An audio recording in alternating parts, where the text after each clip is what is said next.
Napoleon Bonaparte was not born into greatness. He was not born a king.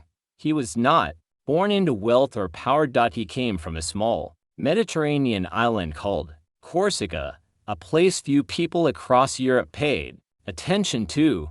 Yet this quiet boy would grow into one of the most feared and admired men in history.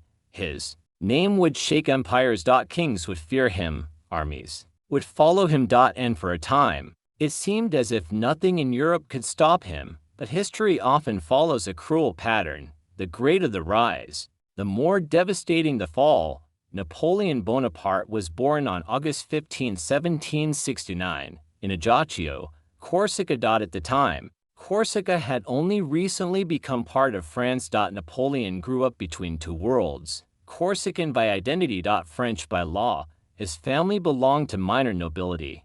They had status, but little money. As a child, Napoleon was serious and reserved. He rarely mixed with others. He preferred books to games.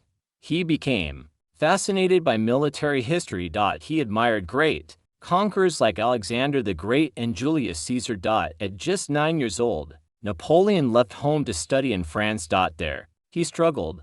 He spoke French poorly. His accent made him stand out. Classmates mocked him. He felt isolated, but loneliness gave him discipline. While others played, Napoleon studied. He spent countless hours reading about warfare, mathematics, leadership, and strategy. He was not the strongest student. He was not the most popular, but he possessed something far more powerful. Ambition. In 1789, France changed forever. The French Revolution exploded across the country. People rose against the monarchy. The old system collapsed.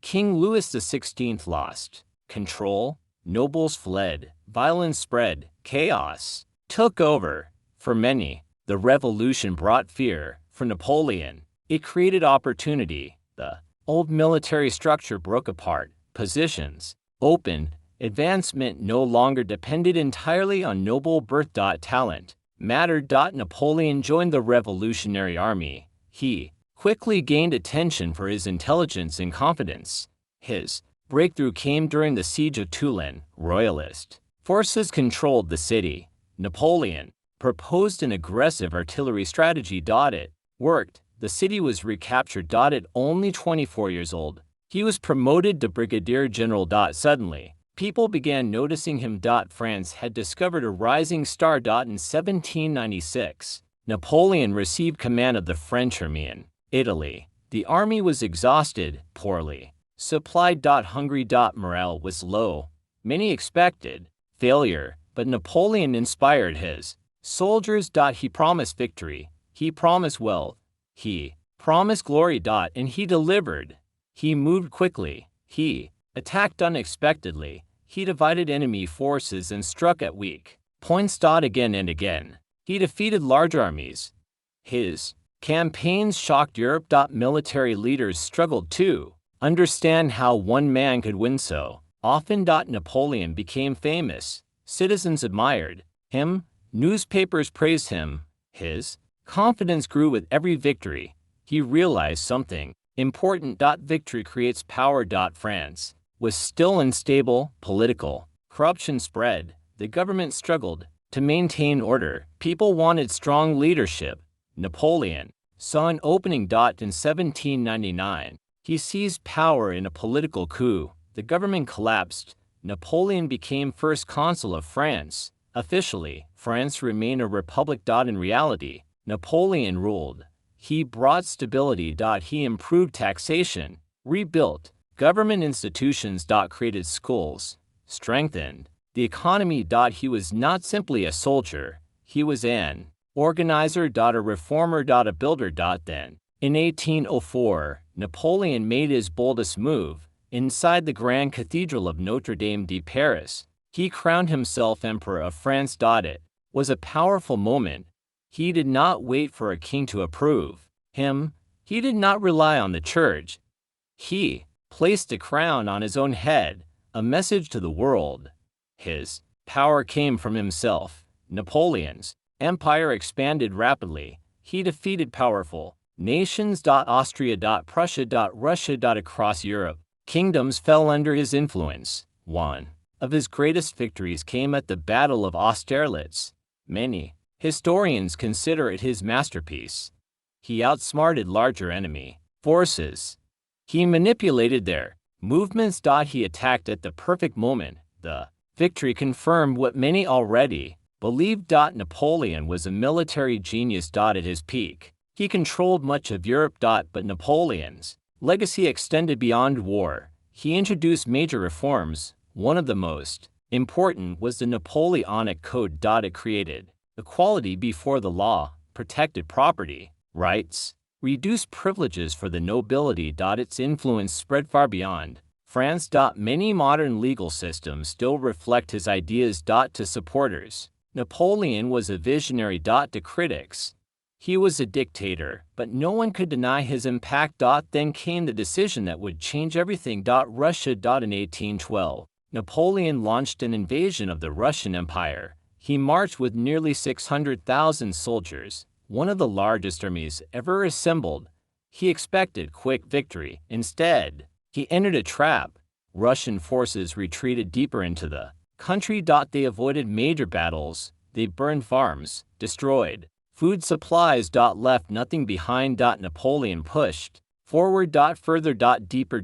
Then winter arrived. The cold became unbearable. Food ran out. Horses died. Men froze to death. Disease spread rapidly. The retreat became a nightmare. Thousands died every day. When Napoleon finally returned to France, only a fraction of his army remained. The image of invincibility disappeared. Europe saw weakness. In his enemies united. Britain. Russia. Austria. Prussia. Together, they formed a coalition. They marched against him. Napoleon fought desperately, but the balance had changed. In 1814, he was forced to surrender. He abdicated the throne. He was sent into exile on the island of Elba. Most believed his story was over, but Napoleon refused to disappear. Less than a year later, he escaped exile. He returned to France, and something remarkable happened. Soldiers sent to arrest him joined him instead. Crowds celebrated. The king fled. Napoleon reclaimed power for one final time. This period became known as the 100 Days. Europe panicked. Another war began. Everything would be decided in one final battle. On June 18, 1815, Napoleon faced his enemies at the Battle of Waterloo. British forces led by Arthur Wellesley, 1st Duke of Wellington, stood against him. Rain slowed movement. Confusion spread across the battlefield. Then Prussian reinforcements arrived. Napoleon's army collapsed. The battle was lost, and with it, his empire ended forever. This time, there would be no return. Napoleon was sent to the remote island of St. Helena, far away from Europe. Far away from armies. Far away from power. There, he spent his final years reflecting on his life, remembering victories, remembering mistakes. On May 5, 1821, Napoleon Bonaparte died at the age of 51, but death did not erase him. His name remains one of the most recognized in history. Military academies still study his tactics.